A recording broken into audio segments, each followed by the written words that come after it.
सबसे पहले तो मैं आपको इंजीनियर्स डे की शुभकामनाएं देता हूँ। यूजुअली अपने स्टूडेंट्स जितने भी हैं उनको गाइड करने के लिए बता रहा हूँ कि बेसिक्स बहुत इम्पोर्टेंट है। जैसे फैक्ट्री में मैं एक जीएम हूँ तो इंटरव्यू भी लेते हैं, आप जैसे सारे बीटेक के स्टूडेंट्स हमारे पास इंटरव्यू के लिए आते रहते हैं। मैं ऐसा नहीं है कि मैकेनिकल की ही बेसिक्स नॉलेज होनी चाहिए, उसको कंप्यूटर से रिलेटेड भी आना चाहिए, अगर इलेक्ट्रॉनिक्स का भी आना चाहिए, कंप्यूटर का भी पता होना चाहिए, सब चीज़ की नॉलेज होनी चाहिए। इसीलिए आपने जब फर्स्ट ईयर किया होगा ना, फर्स्ट ईयर में सारी चीज़ पढ़ाते हैं, सारी चीज़ की फर्स्ट ईयर में सब चीज़ की नॉलेज होती है। यूजुअली जब नोटिस करते हैं हम लोग इंटरव्यू लेते हुए, उस टाइम हम ये देखते हैं कि बेसिक्स ही नहीं पता होते। बहुत छोटी चीज़ बताता हूँ मैं आपको कि जब मेरे पास बीटेक के स्टूडेंट्स मैकेनिकल के आते हैं, दूसरे आते हैं, तो हमको सबसे पहला क्वेश्चन ये करता हूँ 1 इंच में कितने mm होते हैं। आई थिंक मेरे हिसाब से 99% स्टूडेंट्स फेल होता है ये क्वेश्चन बताने में, और जबकि 8th क्लास का क्वेश्चन है। तो दिस इज द बेसिक्स। अगर फर्स्ट ईयर में इंजीनियरिंग के स्टूडेंट सारे के सारे अपने बेसिक्स क्लियर करें तो बहुत बेनिफिट्स होगा। वो सारी चीज़ें इलेक्ट्रिकल से रिलेटेड, क्योंकि साइंस इलेक्ट्रिकल भी पढ़ाया जाता है, मैकेनिकल भी पढ़ा रहे हैं, थोड़ा सा सारी चीज़ों की नॉलेज दी जाती है साइंस।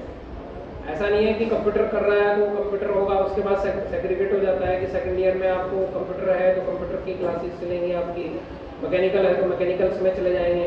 लेकिन फर्स्ट ईयर में जो सिखाया जाता है ना, वो सबसे ज़्यादा इम्पोर्टेंट होता है। वो आपके भविष्य की नींव है, आपका नींव है एक तरह से। उससे जरूरत पड़ती है, उससे पता लगता है कि आप भविष्य में मान लें किसी अच्छी पोस्ट पर पहुँच जाए। सपोज करो जैसे आज मैं जीएम हूँ, मैंने मैकेनिकल से इंजीनियरिंग किया है, तो अगर मुझे बेसिक्स क्लियर ना होते इलेक्ट्रिकल्स के, कंप्यूटर के, दूसरी सारी चीज़ों के, तो मैं एक फैक्ट्री का जीएम कभी भी नहीं बन सकता था। उन सारी चीज़ों के बेसिक्स पता है। एक इलेक्ट्रिकल की सप्लाई कैसे होगी, 3 फेज, सिंगल फेज, उनका पावर डिस्ट्रीब्यूशन कैसा होगा, पावर फैक्टर क्या होगा, ये सारे इलेक्ट्रिकल्स की नॉलेज भी होनी चाहिए, कंप्यूटर की भी नॉलेज होनी चाहिए। ये भी हमने भी सारे फर्स्ट ईयर में सीखा। मैंने भी टीचिंग किया इंजीनियरिंग कॉलेज में, मैं भी लेक्चरर हूँ। हमने टीचर्स बहुत अथक प्रयास करते हैं, लेकिन बच्चे स्टूडेंट्स आप लोगों को ध्यान देके अपने बेसिक्स क्लियर करने की जरूरत है। क्योंकि फैक्ट्री में जब कभी कहीं भी आप अपने यहाँ से इंजीनियर बनने के बाद जब आप इंटरव्यू देने के लिए जाएंगे ना, क्योंकि सबको कहीं ना कहीं जॉब करनी है, अपना फैक्ट्री खड़ी करनी है, तो सबसे पहले आपको अपने बेसिक्स क्लियर करने चाहिए।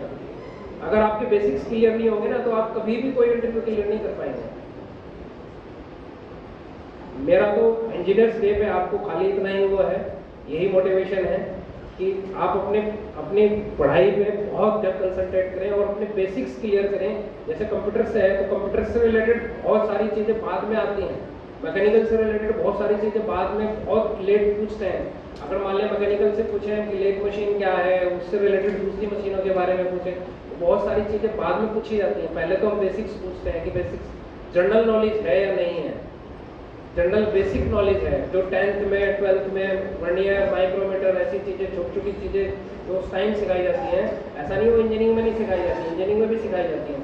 लेकिन फर्स्ट ईयर से अगर स्टूडेंट्स क्लियर होकर चले कि हाँ मुझे अपना भविष्य की नींव रखनी है, मुझे सोचना है, मुझे इस तरीके से मोटिवेट करना है अपने आप को कि स्टार्टिंग से सब ग्रिप करता चला जाऊँ। हम भी बहुत ज़्यादा इंटरव्यू जब लेते हैं तो बहुत ज़्यादा डीपली नहीं पूछते, हम आपको टोर के क्वेश्चन नहीं पूछते, हम बहुत सारी चीज़ें ऐसे फार्मूले नहीं पूछते, खाली जनरल चीज़ें पूछते हैं। उसी से पता लग लेते हैं कि क्या स्टैंड कर रहा है बच्चा, किस क्वालिफिकेशन पे है। तो मेरी तरफ से आपको इंजीनियर्स डे की शुभकामनाएं और IIT परिवार को भी शुभकामनाएं, और मैं आपको शुभकामनाएं देता हूँ।